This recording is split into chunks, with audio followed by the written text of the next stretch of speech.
Tomanurung, pemimpin suci dari langit. Di masa lampau, bumi Sulawesi dipenuhi api dan darah ketika suku-suku kecil saling berebut kuasa tanpa aturan. Tangisan rakyat menggema ke langit, memohon akhir dari kekacauan yang tiada henti. Para tetua adat mendaki Bukit Suci, mengangkat tangan mereka ke bintang yang berkilau tajam di langit malam. Dengan doa kuno dan suara gendang, mereka menyerahkan harapan terakhir kepada kekuatan langit. Dari balik awan pekat, cahaya emas menembus gelap malam, jatuh bagaikan janji suci dari dewa. Wajah rakyat tersapu sinarnya, dan bumi bergetar menyambut pemimpin yang dijanjikan. Di Luwu, pada Bukit Lampanai, Tomanurung berdiri tegak dengan aura langit yang menyilaukan. Bisikan kagum rakyat mengalun, menyebut namanya sebagai Manurung, raja pertama yang turun dari langit. Di tanah Luwu, ia menikahi bangsawan setempat dan duduk di kursi kayu sederhana, menandai lahirnya kerajaan pertama. Dari tahta itu, hukum ditegakkan, adat dijunjung, dan rakyat hidup dalam lindungan sang raja.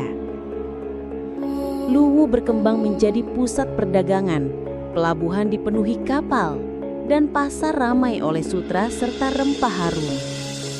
Di bawah Tomanurung, negeri makmur, meluas hingga batas lautan. Di Bone, cahaya putih turun di hutan lebat, membuka jalan bagi Tomanurung. Rakyat berlutut di tanah, menyambut pemimpin bercahaya putih yang turun membawa damai. Di Bone, ia mempersatukan kepala-kepala suku yang dahulu saling berperang. Tangan yang dulu menghunus senjata, kini berjabat erat, menandai lahirnya kerajaan Bone yang kokoh dalam musyawarah. Dari hutan Bone lahir kerajaan perkasa, dengan pasukan berbaris rapi dan benteng yang menjulang gagah. Sawah menghijau, rakyat bekerja damai. Bone tumbuh menjadi kerajaan terkuat di Sulawesi Selatan. Di Toraja, kabut pegunungan terbelah oleh cahaya ketika Tomanurung turun dari langit. Bagi orang Toraja, ia bukan sekedar raja, melainkan leluhur pertama yang memberi kehidupan. Di tanah Toraja, Tomanurung memimpin rakyat membangun tongkonan, rumah leluhur yang menjulang dengan atap melengkung.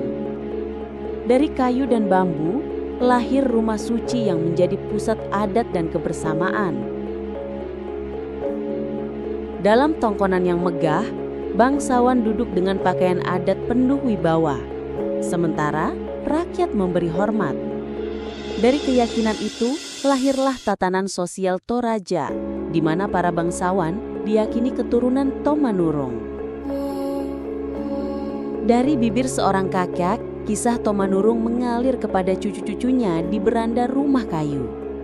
Dalam tatapan kagum mereka, wajah raja dari langit hidup kembali sebagai cerita abadi.